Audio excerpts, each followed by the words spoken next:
آپ نے دیکھ لیا ہے کہ صلیبیوں نے ہمارے بھائیوں کو خوبصورت لڑکیاں دے کر ان کے عوض ان کا ایمان خریدا ہے۔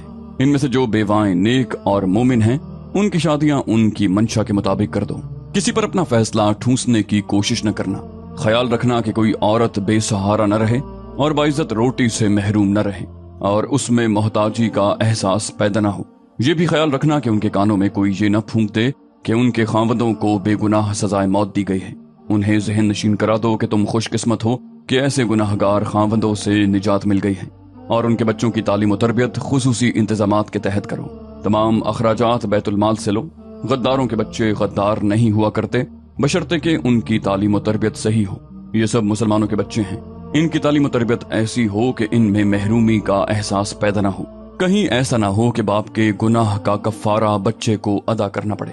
سلطان ایوبی کو واپسی کی جلدی تھی۔ اسے فکر یہ تھی کہ اس کی غیر حاضری میں صلیبی کوئی جنگی کارروائی نہ کر دیں۔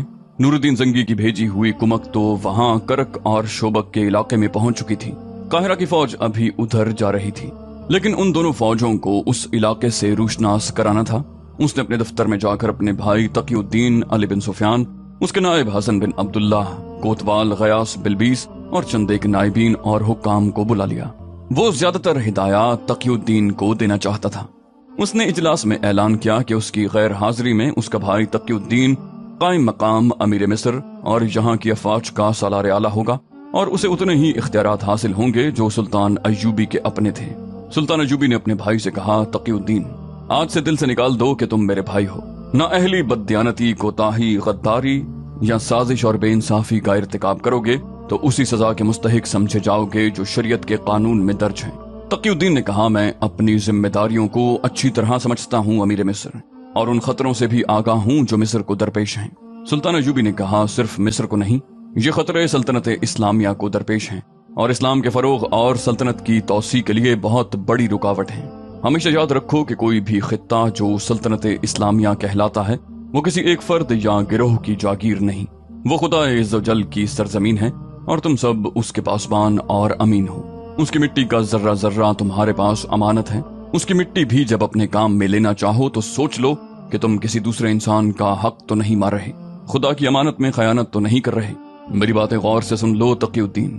اسلام کی سب سے بڑی بدنصیبی یہ ہے کہ اس کے پیروکاروں میں غداروں اور سازش پسندوں کی تعداد بہت زیادہ ہے۔ کسی قوم نے اتنے غدار پیدا نہیں کیے جتنے مسلمانوں نے کیے ہیں۔ یہاں تک کہ ہماری تاریخ جو جہاد اور اللہ کے نام پر جنگ و جدل کی قابل فخر تاریخ ہے، غداری کی بھی تاریخ بن گئی ہے، اور اپنی قوم کے خلاف سازش گری ہماری روایت بن گئی ہے۔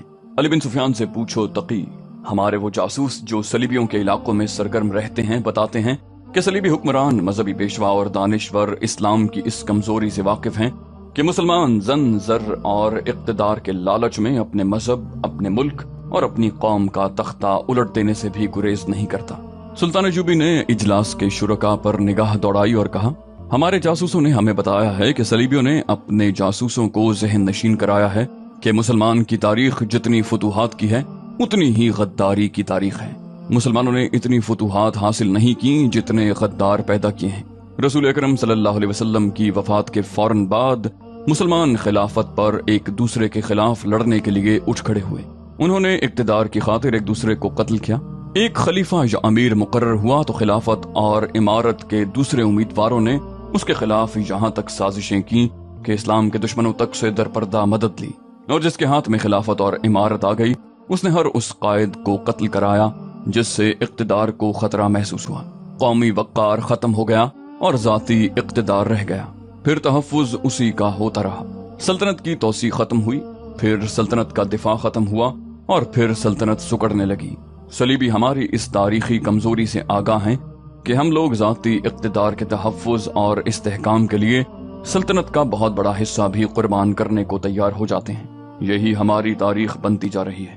تقی الدین اور میرے رفیقو، میں جب ماضی پر نگاہ ڈالتا ہوں اور جب اپنے موجودہ دور میں غداروں کی بھرمار اور سازشوں کے جال کو دیکھتا ہوں تو یہ خطرہ محسوس کرتا ہوں کہ ایک وقت آئے گا کہ مسلمان تاریخ کی تحریروں کے ساتھ بھی غداری کریں گے۔ وہ قوم کی آنکھوں میں دھول جھونک کر لکھیں گے کہ وہ بہادر ہیں اور انہوں نے دشمن کو ناکوں چنے چبوائے ہیں، مگر درپردہ دشمن کو دوست بنائے رکھیں گے، اپنی شکستوں پر پردے ڈالے رکھیں گے۔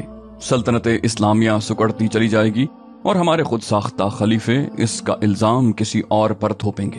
مسلمانوں کی ایک نسل ایسی آئے گی جن کے پاس صرف نعرہ رہ جائے گا، اسلام زندہ باد۔ وہ نسل اپنی تاریخ سے آگاہ نہیں ہوگی۔ اس نسل کو یہ بتانے والا کوئی نہ ہوگا کہ اسلام کے پاسبان اور علم بردار وہ تھے جو وطن سے دور ریگزاروں میں، پہاڑوں اور وادیوں میں، اجنبی ملکوں میں جا کر لڑے۔ وہ دریا اور سمندر پھلانگ گئے، انہیں کڑکتی بجلیاں، آندھیاں اور اولوں کے طوفان بھی نہ روک سکے۔ وہ ان ملکوں میں لڑے جہاں کے پتھر بھی ان کے دشمن تھے۔ وہ بھوکے لڑے، پیاسے لڑے، ہتھیاروں اور گھوڑوں کے بغیر بھی لڑے۔ وہ زخمی ہوئے تو کسی نے ان کے زخموں پر مرہم نہ رکھا۔ وہ شہید ہوئے تو ان کے رفیقوں کو ان کے لیے قبریں کھودنے کی مہلت نہ ملی۔ وہ خون بہاتے گئے، اپنا بھی دشمن کا بھی، اور پیچھے ایوان خلافت میں شراب بہتی رہی، برہنہ لڑکیوں کے ناچ ہوتے رہے۔ یہودی اور صلیبی سونے سے اور اپنی بیٹیوں کے حسن سے ہمارے خلیفوں اور ہمارے امیروں کو اندھا کرتے گئے۔ جب خلیفوں نے دیکھا کہ قوم ان تیغ زنوں کی پجاری ہوتی جا رہی ہے جنہوں نے یورپ اور ہندوستان میں اسلام کے جھنڈے گاڑ دیے ہیں، تو خلیفوں نے ان مجاہدین اسلام پر لوٹ مار اور زناکاری جیسے الزام تھوپنے شروع کر دیے، انہیں کمک اور رسد سے محروم کر دیا۔ مجھے قاسم کا وہ کمسن اور خوبرو بیٹا یاد آتا ہے جس نے اس حال میں ہندوستان کے ایک طاقتور حکمران کو شکست دی اور ہندوستان کے اتنے بڑے حصے پر قبضہ کر لیا تھا کہ اس نے کمک نہیں مانگی، رسد نہیں مانگی، مفتوحہ علاقوں کا ایسا انتظام کیا کہ ہندو اس کے غلام ہو گئے اور اس کی شفقت سے متاثر ہو کر مسلمان ہو گئے۔ مجھے جب یہ لڑکا یاد آتا ہے تو دل میں درد اٹھتا ہے۔ اس وقت کے خلیفہ نے اس کے ساتھ کیا سلوک کیا، اس پر زنا کا الزام عائد کیا اور مجرم کی حیثیت سے واپس بلایا۔ سلطان ایوبی کو ہچکی سی آئی اور وہ خاموش ہو گیا۔ بہاؤالدین شداد اپنی یادداشتوں میں لکھتا ہے، میرا عزیز دوست صلاح الدین ایوبی اپنی فوج کے سینکڑوں شہیدوں کی لاشیں دیکھتا تو اس کی آنکھوں میں چمک اور چہرے پر رونق آ جایا کرتی، مگر صرف ایک غدار کو سزائے موت دے کر جب اس کی لاش کو دیکھتا تو اس کا چہرہ بجھ جاتا، آنکھوں سے آنسو جاری ہو جاتے۔ محمد بن قاسم کا ذکر کرتے کرتے اسے ہچکی آئی اور وہ خاموش ہو گیا۔ میں دیکھ رہا تھا کہ وہ آنسو روک رہا ہے۔ کہنے لگا، دشمن اس کا کچھ نہ بگاڑ سکا، اپنوں نے اسے شہید کر دیا۔ دشمن نے اسے فاتح تسلیم کیا، اپنوں نے اسے زانی کہا۔ صلاح الدین ایوبی نے زیاد کے بیٹے طارق کا بھی ذکر کیا، اور اس روز وہ اتنا جذباتی ہو گیا تھا کہ اس کی زبان رکتی ہی نہ تھی، حالانکہ وہ کم گو تھا، حقیقت پسند تھا۔ ہم سب پر خاموشی طاری تھی اور ہم سب جسم کے اندر عجیب سا اثر محسوس کر رہے تھے۔ صلاح الدین ایوبی بلا شک و شبہ عظیم قائد تھا، وہ ماضی کو نہیں بھولتا تھا، حال کے خطروں اور تقاضوں سے نبردآزما رہتا اور اس کی نظریں صدیوں بعد آنے والے مستقبل پر لگی رہتی۔ سلطان ایوبی نے کہا، صلیبیوں کی نظریں ہمارے مستقبل پر لگی ہوئی ہیں۔ صلیبی حکمران اور فوجی حکام کہتے ہیں کہ وہ اسلام کو ہمیشہ کے لیے ختم کر دیں گے، وہ ہماری سلطنت پر قابض نہیں ہونا چاہتے، وہ ہمارے دلوں کو نظریات کی تلوار سے کاٹنا چاہتے ہیں۔ میرے جاسوسوں نے مجھے بتایا ہے کہ صلیبیوں کا سب سے زیادہ اسلام دشمن بادشاہ فلپ آگسٹس کہتا ہے کہ انہوں نے اپنی قوم کو ایک مقصد دے دیا ہے اور ایک روایت پیدا کر دی ہے۔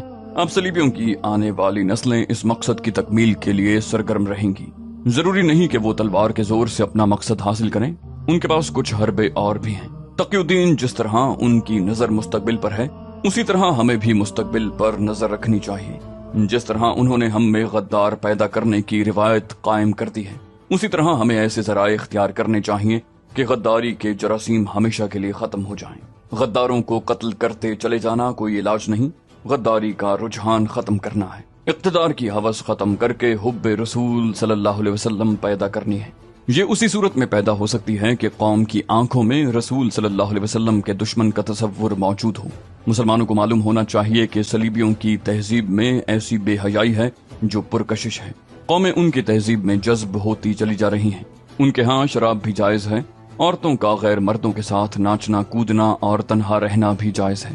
ہمارے اور ان کے درمیان یہی سب سے بڑا فرق ہے کہ ہم عصمتوں کے پاسبان ہیں اور وہ عصمتوں کے بیوپاری۔ یہی وہ فرق ہے جو ہمارے مسلمان بھائی مٹا دیتے ہیں۔ تقی الدین تمہارا ایک محاذ زمین کے اوپر ہے اور دوسرا زمین کے نیچے، ایک محاذ دشمن کے خلاف اور دوسرا اپنوں کے خلاف۔ اگر اپنوں میں غدار نہ ہوتے تو ہم اس وقت یہاں نہیں، یورپ کے قلب میں بیٹھے ہوتے، اور صلیبی ہمارے خلاف اپنی حسین بیٹیوں کی بجائے کوئی بہتر ہتھیار استعمال کرتے اور اچھی قسم کی جنگی چالیں چلتے۔ ایمان کی حرارت تیز ہوتی تو اس وقت تک صلیب ایندھن کی طرح جل چکی ہوتی۔ تقی الدین نے کہا، مجھے آپ کی بہت سی دشواریوں کا علم یہاں آ کر ہوا ہے۔ محترم نور الدین زنگی بھی پوری طرح آگاہ نہیں۔